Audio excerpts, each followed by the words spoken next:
इस वीडियो में बताया है कि हमारा पूरा स्कूल सिस्टम एक्चुअल मशीन्स और फैक्ट्रीज वाले टाइम का डिज़ाइन था।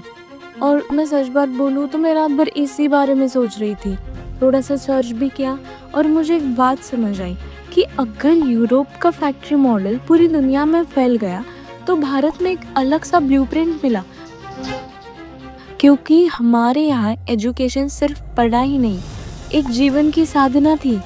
और ये समझ में आया ब्रिटिश ने इस पूरे सिस्टम को बदलने के लिए कई सारे तरकीब अपनाए, पर यह समाज गुरुकुल का ही दिल था। तो कैसे उन्होंने एक ऐसे देश में स्कूलिंग को कंट्रोल का टूल बना दिया? मतलब मुझे जानना है, मैं सच में जानना चाहती हूँ कि इंडिया का स्कूल मॉडल बदल कैसे गया, किस ब्लूप्रिंट के साथ, वो भी।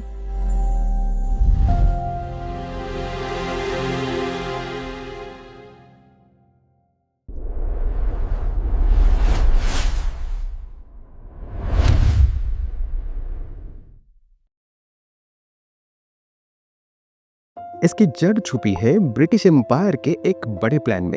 ब्रिटिश एम्पायर ने एक ऐसा ब्लूप्रिंट बनाया जिसका मेन ऑब्जेक्टिव था India by blood, English by intellect.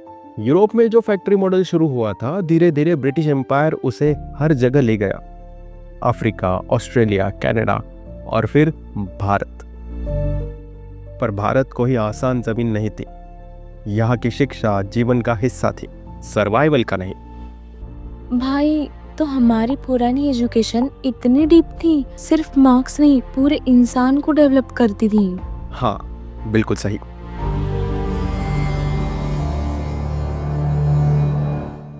Bharat के हर कोने में गुरुकुल और पाठशालाएं सांस लेती थीं। वहाँ शिक्षा दीवारों में बंद नहीं होती थी, प्रकृति की गोद में होती थी। सुबह सूरज की पहली किरण के साथ बच्चे उठते, ध्यान करते, योग से शिक्षा मन को बैलेंस करते। फिर शुरू होती ज्ञान की साधना। और ये साधना सिर्फ पढ़ाई नहीं थी, ये थी पंचकोश शिक्षा, जहाँ इंसान को 5 स्तरों पर डेवलप किया जाता था। अन्नमय कोश, जो कि शरीर का अनुशासन करता। प्राणमय कोश, जो सांस और एनर्जी का संतुलन करता। मनोमय कोश, जो भावनाओं की समझ को बढ़ाता।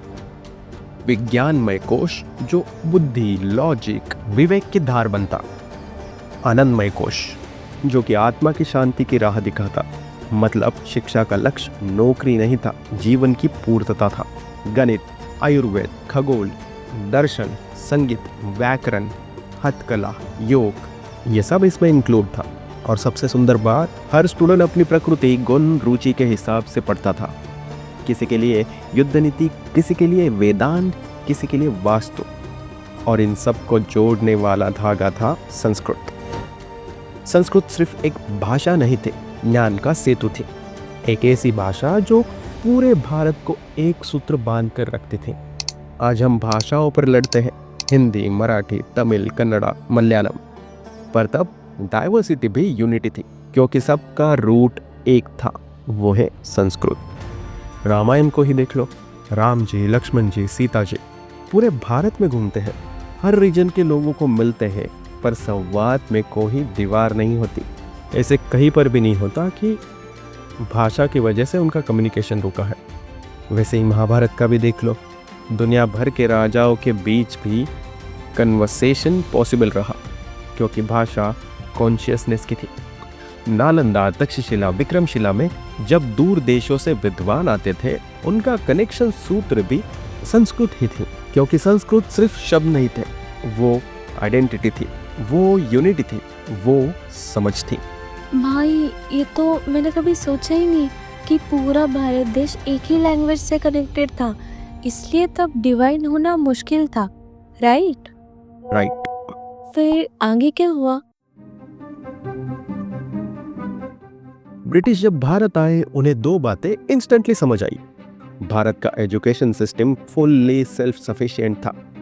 यह सिस्टम ऐसे थिंकर्स बनाता था जो किसी भी सत्ता के आगे झुकते नहीं थे। पर ब्रिटिशर्स को चाहिए थे क्लर्क्स, सोल्जर और ऐसे एम्प्लॉयज जो एम्पावर के आदेश का पालन करें, बिना सवाल उठाए फॉलो करें।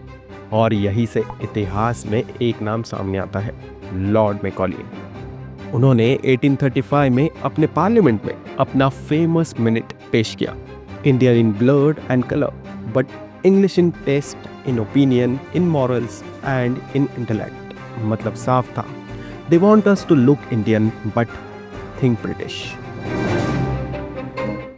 पर भाई ब्रिटिश हमारे सिस्टम को क्यों तोड़ना चाहते थे? मतलब उन्हें हमारे सिस्टम से इतना क्या प्रॉब्लम था?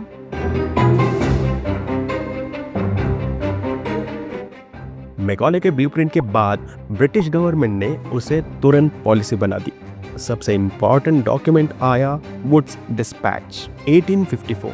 यहीं से डिसाइड हुआ अब भारत की एजुकेशन ब्रिटिश मॉडल पर चलेगी। इंग्लिश मीडियम कंपलसरी हुआ, इंडियन लैंग्वेज और संस्कृत को धीरे धीरे सिलेबस से हटा दिया गया और यहीं से शुरू हुआ डिस्ट्रक्शन बाय डिजाइन। गुरुकुल्स के फंड रोक दिए गए, लैंड ग्रांट्स कैंसिल कर दिए गए, सेंचुरीज से चल रही ट्रेडिशन कोलैप्स होने लगी।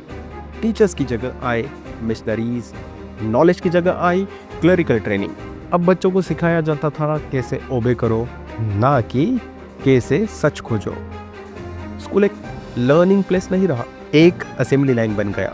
हर बच्चा रॉ मटेरियल, हर टीचर एक ऑपरेटर और final product clerks, soldier, obedient employees. ये लाइन तो सीधा हमारी आइडेंटिटी को ही टारगेट करती है। वो हमें अंदर से इंग्लिश बनाना चाहते थे, इसीलिए गुरुकुल बंद हुए, फंड्स रोके गए। हाँ, और इसीलिए आज भी लोग सोचते हैं English is equal to best. और फिर आगे संस्कृत का क्या हुआ?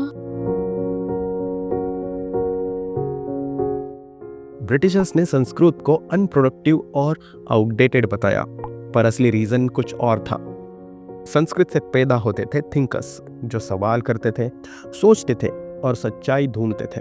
ऐसे लोग किसी भी एम्पायर के लिए खतरा होते हैं। ब्रिटिश जानते थे जब तक लोग संस्कृत समझेंगे वो सोचते रहेंगे, और जब लोग सोचते हैं वो ओबे नहीं करते। इसलिए संस्कृत को धीरे धीरे सिलेबस से निकाला गया। वो भाषा जो कभी हर आंगन में ब्रीथ करती थी, अब सिर्फ टेम्पल्स और बुक्स तक सीमित हो गई।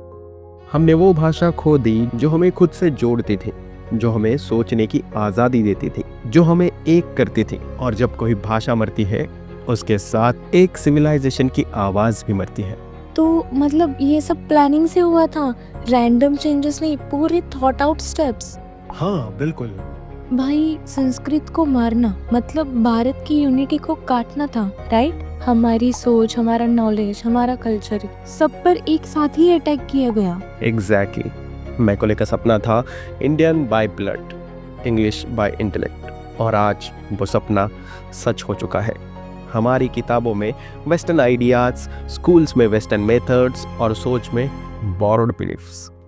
भाई इसीलिए लगता है कि हम अपनी ही जमीन पर बोरोड आइडेंटिटी लेकर घूम रहे हैं।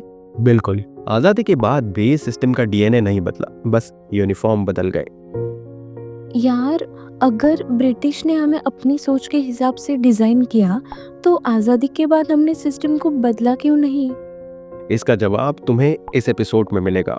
कैसे आजादी के बाद भी हमने सिस्टम को बदलने की बजाय उसको और गहरा अपना लिया।